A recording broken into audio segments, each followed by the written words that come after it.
Halo, ketemu lagi di lanjutan pembelajaran tentang sistem saraf yang tadi ya.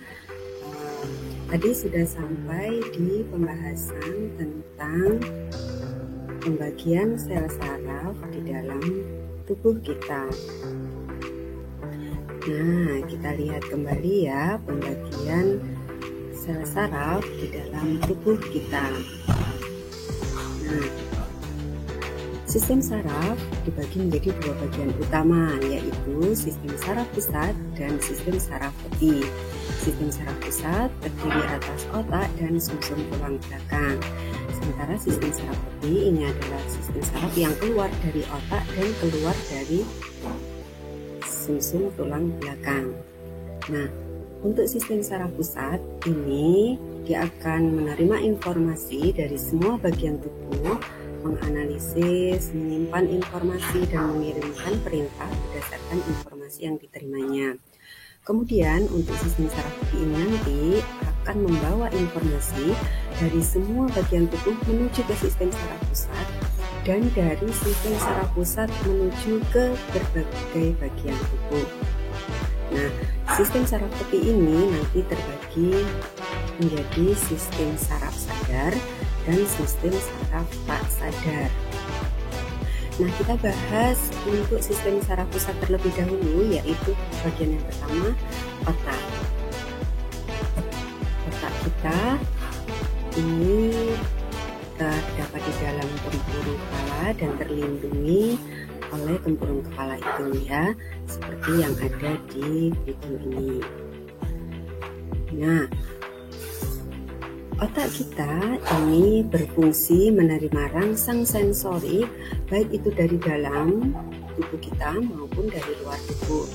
Kemudian di dalam otak nanti juga akan terjadi pemrosesan dan mengatur tanggapan terhadap rangsang. Kemudian di dalam otak kita nanti juga dia mempertahankan aktivitas atau gerak yang tidak kita sadari, misalnya saja detak jantung.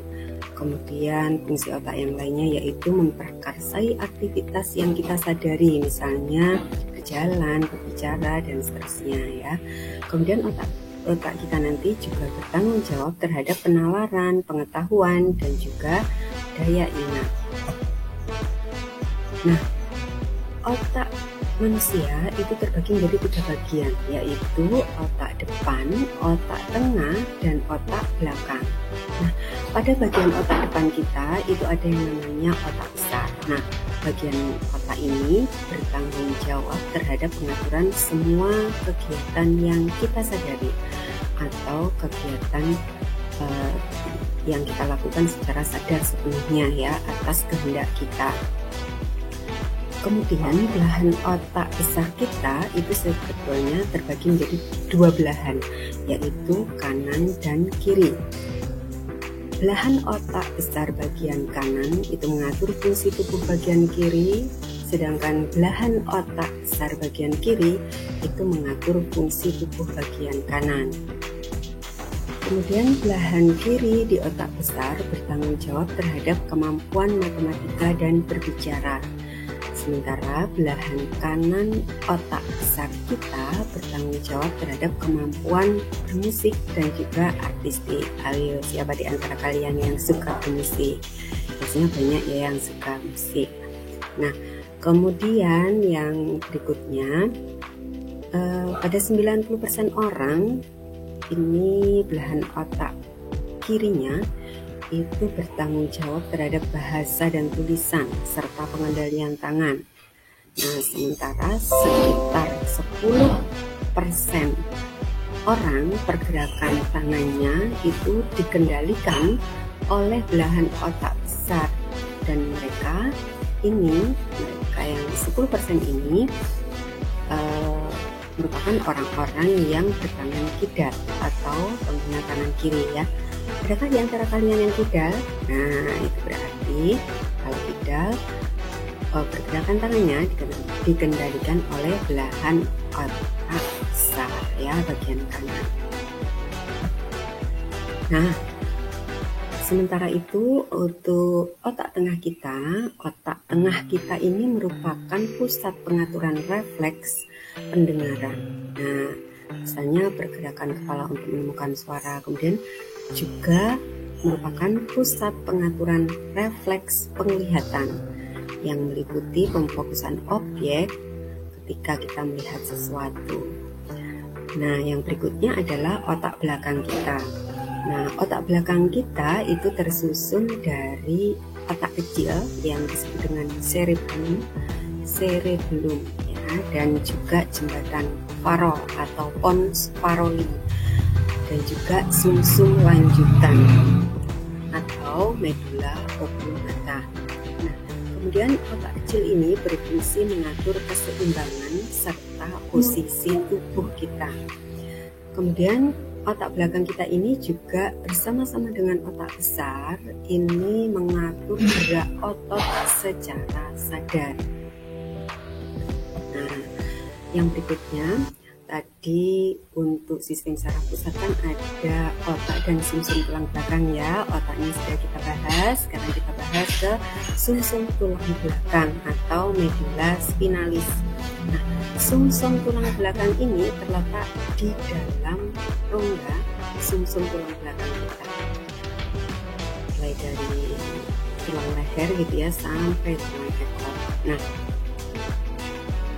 gambarnya seperti yang bisa terlihat di layar ini ya. Jadi ini bentuk yang secara utuh keseluruhan ini diperlihatkan beberapa ruas tulang belakang, di mana di dalamnya ini terdapat sumsum tulang belakang yang berwarna hijau. Kemudian kalau yang bagian warna hijau ini diiris melintang, maka akan tampak skema pada bagian kanan ini. Jadi skema penampang melintang sumsum tulang belakang. Coba kalian perhatikan di sini ya. Nah, ini gambaran ketika sumsum tulang belakang itu diiris melintang.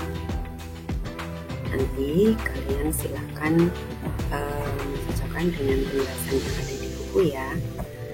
Nah, kemudian apabila otak dan sumsum tulang belakang ini dibandingkan antara keduanya dalam struktur anatomisnya, maka akan tampak seperti ini.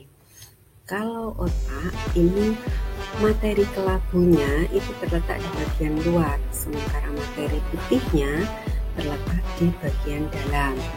Nah, kebalikannya pada sumsum tulang belakang atau medulla spinalis. Pada medulla spinalis ini materi kelabunya terletak di bagian dalam dan materi putihnya terletak di bagian sebelah luar. Nah, jadi kedua sistem saraf pusat ini, baik otak maupun sumsum tulang belakang, ini tersusun atas 3 materi pokok, yaitu substansia grisea terdiri atas badan sel dan kumpulan sinapsis, kemudian ada substansia alba, yaitu terdiri atas serabut-serabut saraf yang bermielin ya. Kemudian ada juga sel-sel saraf neuroglia. Jadi ada 3 bagian ini pada otak maupun pada sumsum tulang belakang. Ada apa tadi, Rek? Ada substansia grisea atau materi kelabu, ada substansia alba atau materi putih, dan ada sel-sel neuroglia. Nah, sistem saraf yang berikutnya, jadi setelah sistem saraf pusat yang terdiri dari otak dan sumsum tulang belakang, nah bagian yang berikutnya ada lagi sistem saraf tepi. Nah, sistem saraf tepi ini keluar dari otak dan keluar dari sumsum tulang belakang. Sistem saraf tepi ini tersusun dari sistem saraf sadar dan sistem saraf tak sadar. Sistem saraf sadar ini mengatur aktivitas-aktivitas yang kita sadari, sementara sistem saraf tak sadar ini mengatur lingkungan internal tubuh dan tidak melibatkan otot-otot rangka. Jadi ini tidak kita sadari. Yang atas ini bekerja dengan kesadaran kita, yang bawah ini bekerjanya tanpa kita sadari. Kita bisa melihat untuk yang sistem saraf otonom ini rumit sekali ya di dalam tubuh kita. Jadi ini sistem saraf yang bekerja tanpa kita sadari. Jadi bekerja pada berbagai macam organ-organ bagian dalam tubuh kita. Nah, seperti itu penjelasan tentang sistem saraf kita. Nah, kita bisa melihat gambaran sistem saraf kita. Nah, di bagian terakhir ini. Nah, seperti itu tadi ya penjelasan ataupun pembahasan tentang sistem saraf di dalam tubuh kita. Terima kasih atas kehadirannya. Sampai bertemu kembali di pembelajaran berikutnya.